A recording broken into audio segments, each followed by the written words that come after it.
So I'm here with Jonah Bloom, editor of Ad Age. Now, obviously, Jonah, the content on Ad Age has changed a lot with social media, growing and people being curious about it.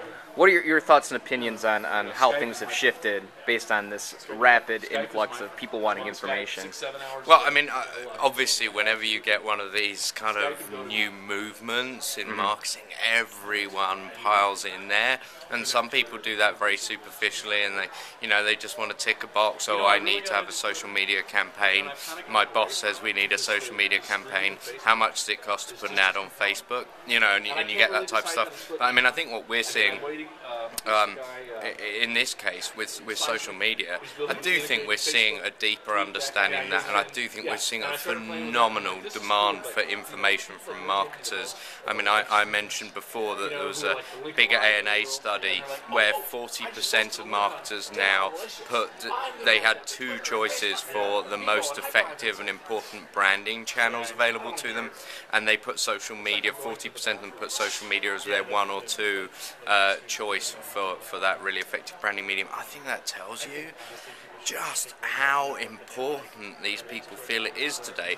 And I think, we just had a panel here at the AgCraft in Detroit, the AgCraft Club in Detroit, and I think what you were hearing there is there's a lot of different levels of understanding of what social media is. You have companies who really get it. They are turning their sales force and their customer service upside down so that they can be genuinely responsive to what consumers are saying out there. They get that this is like a huge network of consumer recommendation, and they're listening. So when they're getting feedback, and we had a couple of examples of that with things like Facebook and Flickr themselves as products and as marketers, where when people said we don't like the redesign, Facebook had to listen. They had to tweak some things. When Flickr did things that people didn't like, they tweaked it, they changed it. So they're getting that they have to change their sales operation to be responsive and their customer service to be responsive to people's complaints. They're getting that they might even have to change the product, and they're getting that their communication is going to change. Now, that doesn't mean it's not all about digital media. It could be anything. It doesn't matter what it is. All media can be social.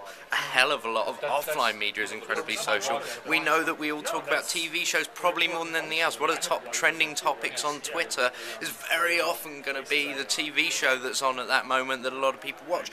So it's not about necessarily saying I have to go and tick this box, even with the communications piece of this, but what it is about is understanding that you are in that continuous dialogue now with your consumers, and that you have to be responsive at all times, and that you have to find things that are interesting about your product. You have to find ways that you can be useful for your consumers, and as I say, I think you're seeing different levels of understanding. So you've still got some people who are going, how do we make this go viral?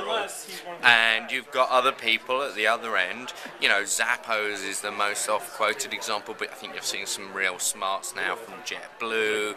You've got a lot of people out there. Unilever's getting very smart about this stuff, who are now understanding that this is changing a little bit more than just your ad material or your PR thinking. It's changing the way your company operates, and it's a continuous dialogue, and you better know who loves you and who hates you and who your advocates are and how you're interacting with those different groups. Does that make sense?